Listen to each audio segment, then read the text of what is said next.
نظام کے حوالے سے اگر بات کریں تو بہت سے سوالات بھی اس پر اٹھائے جاتے ہیں، کیونکہ یہ مسائل نہ تو کسی مسئلے کو حل کر پا رہا ہے، بلکہ مسائل کا ایک نہ رکنے والا سلسلہ جاری ہے جو کہ اب سامنے آتا جا رہا ہے۔ جو پاکستان کی یوتھ ہے وہ بھی اس حوالے سے بہت سے سوالات اٹھا رہے ہیں، وہ بہت سے تحفظات کا اظہار کر رہے ہیں۔ نوجوانوں کا یہ کہنا ہے کہ جب تک اس ملک کا نظام نہیں بدلے گا، جب نظام میں موجود خامیوں کو دور نہیں کیا جائے گا، تب تک یہ مسائل جوں کے توں رہیں گے۔ بالکل ایسا ہی ہے۔ شہروز عباد نے یونیورسٹیز کے اسٹوڈنٹس کے ساتھ بات کی ہے، ان کی کیا رائے ہے، شہروز عباد کی اس رپورٹ میں دیکھ لیتے ہیں۔ انتخابی عمل مکمل ہوا لیکن ملک کا معاشی اور معاشرتی نظام جوں کا تو ہے۔ کیا یہ نظام ملک میں افلاس، مہنگائی، بے روزگاری اور غربت کو دور کر پائے گا؟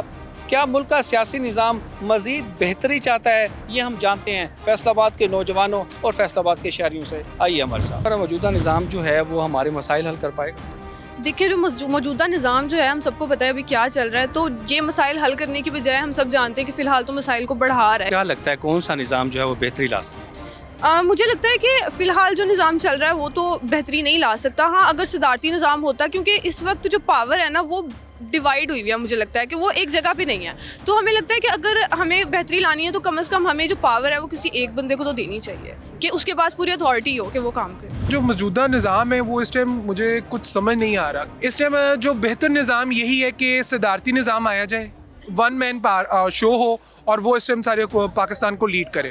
اس طرح یہ جو کھچڑی بنی ہوئی ہے اس کے اندر تمام چیزیں بکھری ہوئی ہیں اور اس سے باہر کی دنیا میں امیج پاکستان کا بہت گندا جا رہا ہے۔ آپ سمجھتے ہیں کہ یہ نظام جو ہے وہ عوام کے مسائل حل کر سکتا ہے؟ نہیں، بالکل نہیں ہے۔ جو ابھی سچویشن چل رہی ہے اس کے مطابق تو بالکل بھی نہیں ہے۔ مسائل کی دلدل سے نکالنے کے لیے آپ کو کیا لگتا ہے کون سا بہتر رہتا ہے؟ میرے خیال سے ایک دفعہ اسلامک نظام کو آنا چاہیے دوبارہ، جیسے وہ ضیاء کے دور میں ہوا تھا نا، وہ چیزیں ابھی بھی چل رہی ہیں کافی یونیورسٹیز کے اداروں کے اندر، تو میرے خیال سے وہ دور ایک دفعہ واپس آنا چاہیے۔ یہ جو موجودہ ملک کا نظام ہے مجھے نہیں لگتا کہ یہ جو ملک کے نظام ہے ان کو حل کر پائے گا، کیونکہ ایک ون مین شو کی پاور ہونی چاہیے، نہ کہ مطلب یہ مکس ملٹیپل۔ یہ بالکل خراب نظام چل رہا ہے اور بالکل اچھا نظام نہیں چل رہا۔ مطلب میرے نزدیک جو صدارتی نظام ہے وہ آنا چاہیے، وہ بیسٹ رہے گا اور اس سے ہمارے جو ملک کے نظام ہے وہ حل بھی ہوں گے۔ اس وقت جو موجودہ سیاسی نظام ہے وہ عوام کے مسائل حل کر پائے گا؟ میرے خیال میں بالکل نہیں کر پائے گا، کیونکہ یا تو ہمارے پاس دو آپشنز رہ گئے ہیں، جس طرح حکومتیں یہ الیکشنز ہوئے اور اس کے بعد گورنمنٹ آئی ہے، مخلوط حکومت آئی ہے، اور ہمارے لیے آپشن یہی ہے ایک صدارتی نظام ہونا چاہیے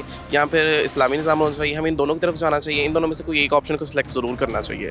اسی سے پھر ملک آگے ترقی کرے گا اور پھر اس سے مطلب نیکسٹ ہمارے جو مسئلے حل ہوں گے۔ جو موجودہ نظام چل رہا ہے ہمارا، مجھے نہیں لگتا کہ وہ ہمارے جو عوام کے مسائل ہیں ان کو حل کر پائے گا۔ ہمارے ملک میں نظام صدارتی نظام ہونا چاہیے یا اسلامی نظام ہونا چاہیے، یہ دونوں نظام میں سے کوئی ایک ان کو ایک سلیکٹ کرنا چاہیے۔ اگر تو اسلامی نظام ہے وہ تو بہت بہتر ہو جائے گا، اگر وہ نہیں ہو سکتا تو صدارتی نظام ہونا چاہیے، کیونکہ جب پاور کسی ایک بندے کے انڈر ہوگی نا تو اس سے یہ ہوگا کہ ہمارے ملک کے جو نظام ہے وہ بہتر طریقے سے حل ہو سکے۔ اس ملک کو مسائل کے دلدل سے کون سا نظام جو ہے وہ نکال سکتا ہے؟ جی صدارتی نظام نکال سکتا ہے۔ جیسا کہ آپ دیکھ سکتے ہیں نیچے ایم پی اور ایم این اے ہوتے ہیں تو 30-30 40-40 کروڑ میں خریدے جاتے ہیں، جس کی وجہ سے ایک وزیر اعظم جس کے پاس زیادہ پیسے ہوتے ہیں تو وہ ان کو خرید کے اپنا ہی ایک وزیر اعظم بن جاتا ہے، اپنا ہی ایک نظام بنا لیتا ہے۔ عوام کا رد عمل آپ نے جانا۔ عوام یہ چاہتی ہے کہ ملک میں ایسا نظام ہو جو بغیر کسی بلیک میلنگ اور دباؤ کے ملک کے مسائل حل کر سکے اور ملک کو ترقی تک پہنچا سکے۔ جی تو شہروز عباد کی آپ نے رپورٹ دیکھی، وہ اسٹوڈنٹ سے بات کر رہے تھے اور ان کا کہنا تھا کہ پاکستان کا ایک ہی مسئلہ ہے کہ طاقت کا ایک مرکز نہیں ہے،